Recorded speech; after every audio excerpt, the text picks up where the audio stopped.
thousands of years. Yeah. And in fact, my Native American name means far-sighted woman.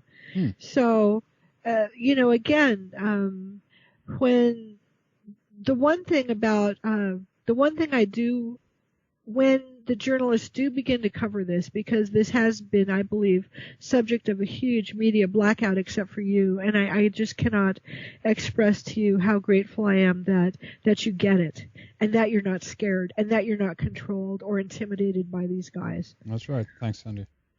Well, it's you're breaking a huge story here. Yeah, and I think, I mean, your name was mentioned at the end of the Buffalo News story as well, wasn't it? So that they're beginning to go into it a little bit. But have you been contacted by anyone else about your investigations?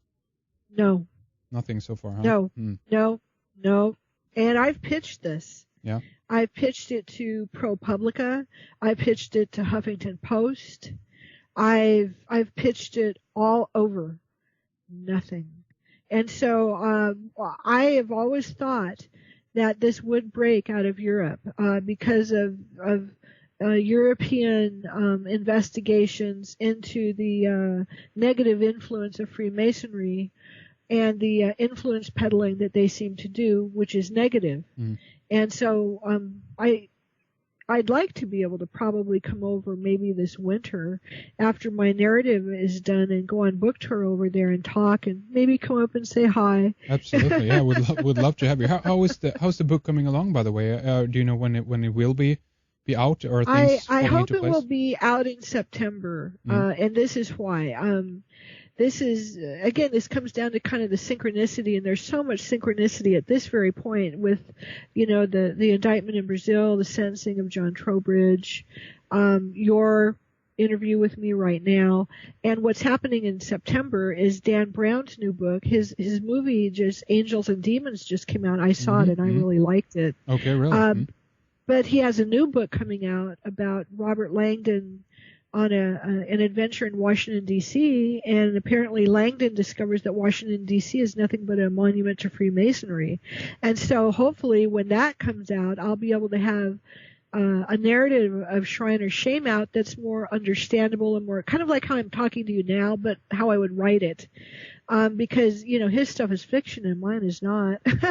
Well, that's right. And I'm trying to find the name right here now, but a lot of this has been written about by a Mason called, I'm trying to get the name here, who wrote about Washington, D.C. This was even featured in a film called Monuments in Stone or something like that. Give me a second here, I'll bring this up. Sure. Let's see here. I'm just going to do a quick search, and we can just. But see, I can tell that you're feeling this synergy that's happening right here. That all this is kind of happening and coming together, kind of like, a simultaneous orgasm kind of deal, where. Well, hey, what better way to explain it? Sex sells. What the hell? That's right. Let's see here. Well, I know that he is he joined the Masons later on. He basically discovered that there were 86 different astrological outlines in Washington, D.C. alone, and I think that a lot of the stuff that Dan Brown is picking up on has been from these types of sources. So there is studies being done on this but again, that's not the mainstream really. That's not the stuff that really sells. But it's out there, and the information is available. I'm going to add a link later on to that information. But it just shows as well that that there's a collective consciousness, and that some of us are thinking about ways, and it's like you and me talking now, like, okay, you get it. And there's other things that you are discovering through your fabulous website. And, I'm going to tell everybody I know about what you're doing. You're architects of the universe. I mean, these guys are the puppet masters. What we're talking about are these architects of the universe, these guys who think that they're the masters of creation. That they're superior and they're better than and they're above the law and they can do all these things because they have this strange sense of superiority. Yeah. And it's like, hello, no, doesn't work like that. We're we're kind of like one tribe on planet Earth, and if we don't get our stuff together here real quick, there's a good chance that we're just going to go poof. But what about the new ways of communication in regards to the web and all that? Because again, you mentioned media blackout before, that has been the primary problem in one sense, but I guess you just set up your website through an online service. The Newsvine is a free kind of service where you can post your stuff. Is that how it worked? And have you feel that that's beneficial to what you do? Right. It's Newsvine was started by executives from ESPN and Disney who wanted a new way of news delivery for the citizen journalist. And I signed up in 2006, and I've been writing there ever since. Now, the bad part, and I don't know how many journalists you know who got rejection letters from the Pulitzer Committee, but I got one because I submitted this year for the Pulitzer. I spent $100 and spent a week on this entry, and the head guy got a hold of me and he said Newsvine is too aggregate, it's not original. So I'm also looking for an online home, so next year I can enter for the Pulitzer again. That is more original. So, but I am an online journalist. I've helped pioneer the genre. I've been doing it since 2001. I'm also a great headline writer. I've been a journalist since I was 13. I've got what I call printer's ink in my blood, and it's a calling. As you know, you have a calling and you're answering it, and I'm sure people look at you and shake their head and go, "Oh, what's wrong with you?" Well, some are, but I'm interested in the ones who get it as well. And again, this is all about just beginning and spreading the word, because again, there's always, I think, one area that people are finding their way in through, if you know what I mean, meaning that it's one area that interests them. That could be secret societies or conspiracies, or the more spiritual stuff, which is related to the New Age and whatnot. But that's just a way in to kind of open yourself up to a larger reality, pretty much. And that's what I'm hoping that this work helps to do, to bring some of this information to the forefront and to the surface. Because again, there's so much out there. And on that note, I want to mention that the author I was thinking about before is called David Ovason. He's written a book about this where he actually goes into all the zodiacs in Washington, D.C. And again, this is information that is out there, and it's getting to the surface all the time, and I'm very excited about that, Oh, me too. Me too. And in regards to, let's go back then a little bit more to the remote viewing aspect to this. When you were doing this, did you find that it was something that was easy for you in regards to your intuitive abilities? How did you think that it was working? Were you successful in the trials that you did and so forth? And the Sure. tests? Yeah. When I was doing some of my RV work, I'd be wandering around the house and go, gosh, I need this document. And literally I would look on the floor and there it would be. Information comes to me, and again, I live so differently. I am so fortunate, and I'm so thankful for my husband.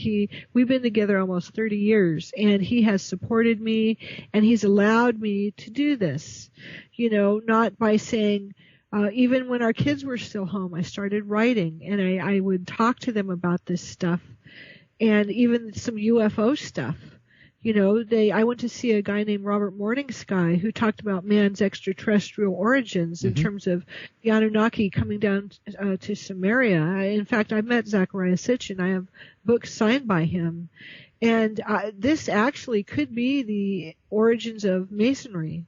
Because if you think about it, when the Anunnaki came, or whoever came down, according to Sitchin and Morningsky, and many, many others, who built the temples for the gods? The stonemasons. Yeah. They had the divine math.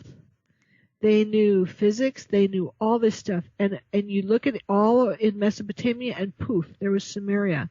Math, agriculture, physics, banking, all these things out of nowhere.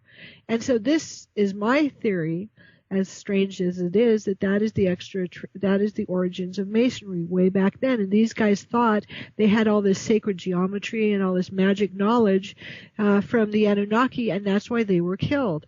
Because I would think that after they learned all this sacred information from the creator gods, they'd be killed because they didn't want them telling anybody. So they got together and formed this little thing, the Freemasons, and they kept very quiet because they just kind of wanted to survive. And they thought they were really super special because they had this information from, say, the Anunnaki that they safeguarded, and that's why they're stonecutters. Well, that's a theme that certainly has been coming up. We've covered this a lot on many different programs in regards to the origins of this knowledge and how far back it actually goes. And in one degree, I think it's definitely something interesting. It's definitely something there. And at the same time, you have this mythological idea that many of these people or the Masons themselves might want to have this kind of mythology in their own background, in a sense, to make it even more powerful, if you know what I mean, to prop it up, to say that, it's actually in one sense a divine origin of this stuff. Sure. Which is, sure. but I'm not decided for one or the other at this point. It's just interesting hearing about different perspectives. But in that regard, do you think that if we talk more about the Anunnaki, then that they came here for the maybe not why they came here, that's another discussion, but do you think that it's a malevolent or a benevolent agenda that they had when they got here? Well, I think that according to what Sitchin has found, the Sumerian carvings indicate that Ninsurhag, the sister of Enki and Enlil, created the atom, and that's why there's a missing link. And so we were created initially to be like slaves because I guess they needed gold for their atmospheric processors, and we were on one of the trade routes. So people talk about Tiamat and them coming back, and maybe that's what this 2012 thing is, that it's not going to be so much a cataclysm as, people or individuals may be coming back to this planet to get that which they created, which is us. And so there is a divine spark in us. And so right now I think that what we're seeing in terms of the human evolution is that are we going to be able to evolve to survive and become part of, say, a galactic brotherhood, or are we going to blow ourselves up because of our animal self and our territorial self? And so if you look at what I'm doing and look at what so many others are doing, like yourself and your brother, in terms of raising the consciousness and awareness and having hope, we just have to keep our fingers crossed and hope that as you and I are speaking, that people are listening and they're going, yeah, she sounds kind of crazy, but hey, so does he, but maybe there's something to this, Yeah. And it's the most important thing. I think I'm going to go it's way out here. Okay. Go ahead. Proceed. Okay. Okay. I was at a remote viewing conference. It was put on by Lynn Buchanan in Clearwater, Florida, and there was this Virgin Mary burned into the side of this glass building, and there was a crucifix there. And I went with some of these remote viewers, and we were in the pool the next night, and they were saying, oh, well, we were at this place. And I said, no, we weren't. And they said, yeah, we were. We were there, and you were walking around. I said, no. And so they went back, and there was this huge crucifix there, and he just creeped me out. And so I thought, because I'm not really a Christian, but this crucifix was there. And so we went back a third time, and I had a roommate with me, Bambi, and Bambi knew something was going on. And I looked at the crucifix, and she said, Sandy, what's happening? And the crucifix started breathing. And then I had conscious contact, I guess, with the Christ energy, and I had the thought, have no fear, fear nothing. And that was it.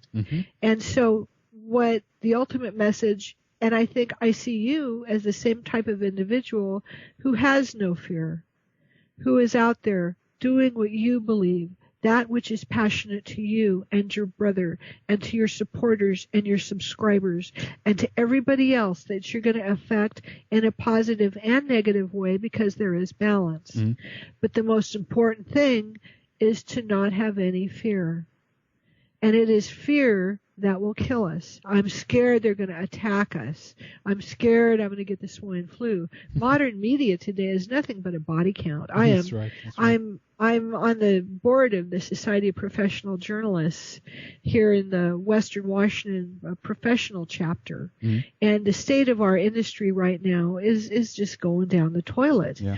And it's because of the internet and I'm not sure what's going on, but this goes back to that media